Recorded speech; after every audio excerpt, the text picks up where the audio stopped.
ಈಗ ನಾನು ಬಂದಿರೋದು ವೋಕ್ಸ್ವ್ಯಾಗನ್ ವೆಂಟೋ 15 ಲಕ್ಷದ ಕಾರು. ನಾನು ಏನು ನಂಬ್ತಾ ಇದ್ದೀನಿ ಅಂದ್ರೆ, ನಾನು 6.5 ಕೋಟಿದು ರೇಂಜ್ ರೋವರ್ ಆಟೋಬಯೋಗ್ರಫಿಲ್ ಬಂದಿದ್ದೀನಿ ಅಂತಾನೆ ನಂಬ್ತಿರೋದು ನಾನು. ಒಂದು 5 ವರ್ಷ ಆದ್ಮೇಲೆ ಬಂದಿರೋ ಸರ್, ಹೇಳ್ತೀನಿ ನಾನು ನಿಮಗೆ.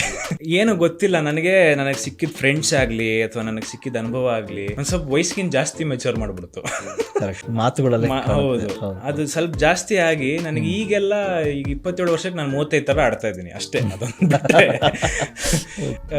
ಆಧ್ಯಾತ್ಮ ಅಥವಾ ದೇವರು ಒಂದು ಬಂದಾಗ ಸರ್, ನನಗೆ ಒಂದು ಎನರ್ಜಿ ನಂಬ್ತೀನಿ ಸರ್ ನಾನು. ಋತ್ವಿಕ್ ನಾಸ್ತಿಕರ ಆಸ್ತಿಕರ? ಆಸ್ತಿ 100% ದೇವ್ರು ನಂಬ್ತೀನಿ ನಾನು. ಬಟ್ ಅದಕ್ಕೆ ರೂಪ ಕೊಡೋದು ಬಿಟ್ಟಿದ್ದು ಅದು ಅವ್ರವ್ರಿಗೆ ಬಿಟ್ಟಿದ್ದು. ಅದಕ್ಕೊಬ್ರು ಕಲ್ಲು ವಿಗ್ರಹ ಕೊಡ್ತಾರೆ, ಅದಕ್ಕೊಬ್ರು ಹಿಂಗ್ ನಿಲ್ಲಿಸ್ತಾರೆ, ಮೂರ್ತಿ ಇನ್ನೊಬ್ರು ಹಿಂಗ್ ಅಂತಾರೆ, ಮುಗಿದೋಯ್ತು.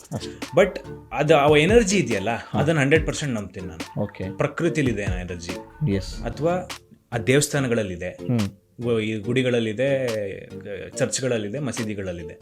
ಸೊ ಅದೆಲ್ಲ ಫೋಕಸ್ ಪಾಯಿಂಟ್ಗಳು.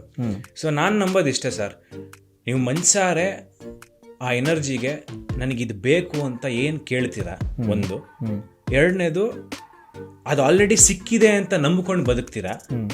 ಮೂರನೇದು, ಅದಕ್ಕೋಸ್ಕರ ಕೆಲಸ ಮಾಡ್ತೀರಾ. ಆವಾಗ 100% ನೀವು ಅಂದ್ಕೊಂಡಿದ್ದೆಲ್ಲ ಆಗತ್ತೆ ಸರ್.